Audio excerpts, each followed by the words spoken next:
Prinsipyo sa buhay, number 7.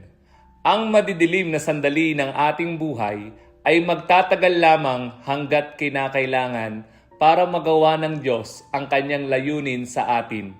Magandang araw po sa inyong lahat.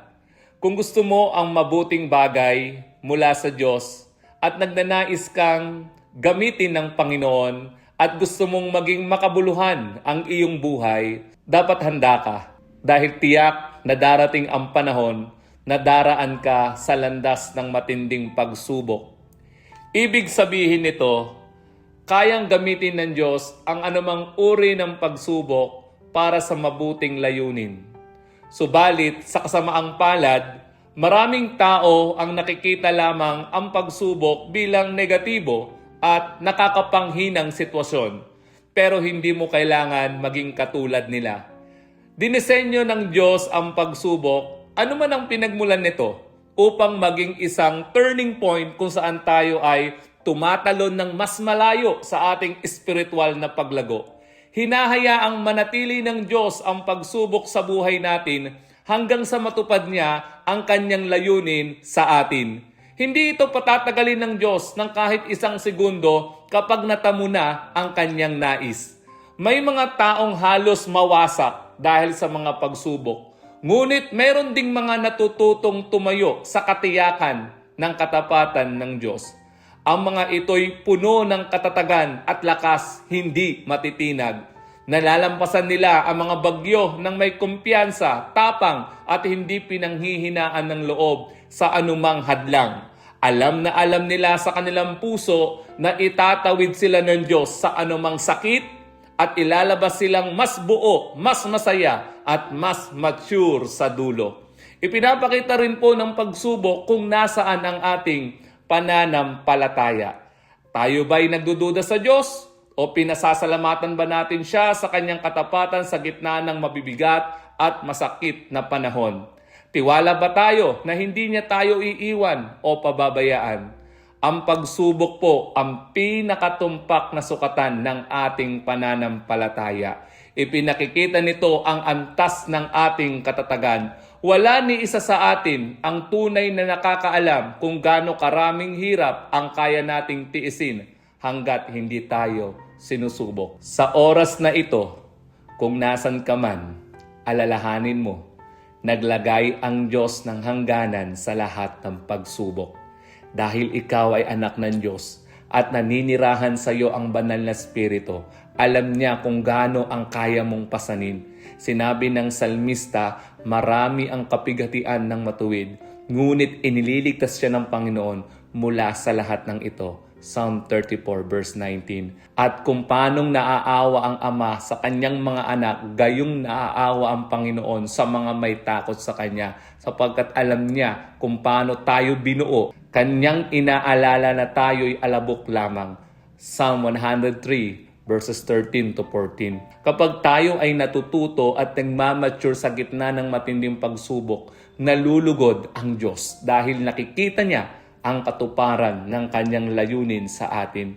Lumalago tayo sa Espiritu, tumitibay sa mga dating kahinaan at unti-unting nagiging kawangis ng Panginoong Hesukristo. Natutuwa ang Diyos kapag tama ang ating tugon sa pagsubok. May 3 prinsipyo na dapat tayong matutunan sa gitna ng pagsubok. Una, ang pagsubok ay pangunahing kasangkapan ng Diyos para hubugin ang makadiyos at espiritual na karakter sa ating buhay. Hanggat hindi natin nararanasan ang sakit, kabiguan at pagdurusa, hindi tayo sapat na nahuhubog para sa paglilingkod. 2 Corinthians chapter 1 verses 3 to 7. Pangalawa, kadalasan dumarating ang pagsubok sa mga lugar kung saan tayo pinaka-confident.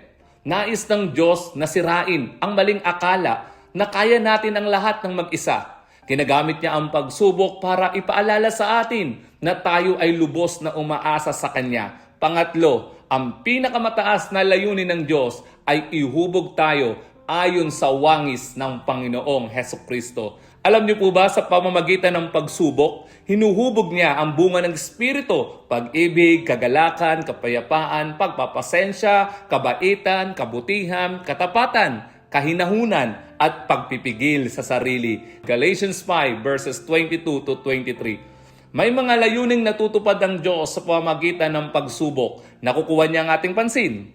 Nahayag ang ating kahinaan at lakas. Tumitindi ang ating pag-iwas sa kasalanan. Naipapakita ang kanyang katapatan. Tumitibay ang ating pananampalataya. Natatanggal ang ating pagmamataas at pagiging makasarili. Inihahanda tayo para sa mas malalim na paglilingkod. At alam niyo po ba, nagiging patotoo tayo sa iba na dumaraan din sa pagsubok. Pamagitan ng pagsubok, hinuhubog ka ng Diyos bilang isang mature at epektibong lingkod. Kapag kilala mo si Kristo bilang iyong tagapagligtas, nakikita ka ng Diyos bilang isang banal. Minsan nagkakamali, minsan natitisod, ngunit pinatunayang matuwid, tinubos, pinatawad at itinuwid pabalik sa Kanya. Nakikita niya ang kanyang walang hanggang pag-ibig sa iyo, ang kanyang presensyang nananahan sa iyong puso at ang iyong pangalan na nakasulat sa aklat ng buhay. Nakikita rin niya ang iyong buong potensyal, ang lahat ng mabuting maaari mong magawa para sa kanyang kaharian. Kaya't magkaroon ka ng kapayapaan. Hindi mananatili ang pagsubok sa iyong buhay ng permanente. Ngunit habang naroon ito, maaari itong magdala ng mabubuting bagay kung handa kang magtiwala sa Kanya. Kapatid, anuman ang madilim na sandaling pinagdaraanan mo ngayon, pakinggan mo ito. Maging tiyak ka, tapat ang Panginoon, mabuti ang Panginoon, wala siyang hinangad na masama sa Kanyang mga anak. Kaya naniniwala ko, ilalagpas ka ng Diyos sa pagsubok na meron ka. Kasi ang pangako niya, hindi kanya iiwanan, hindi kanya pababayaan. At kapag ginawa niya yon, magiging napakahalaga ng iyong naging paglalakbay.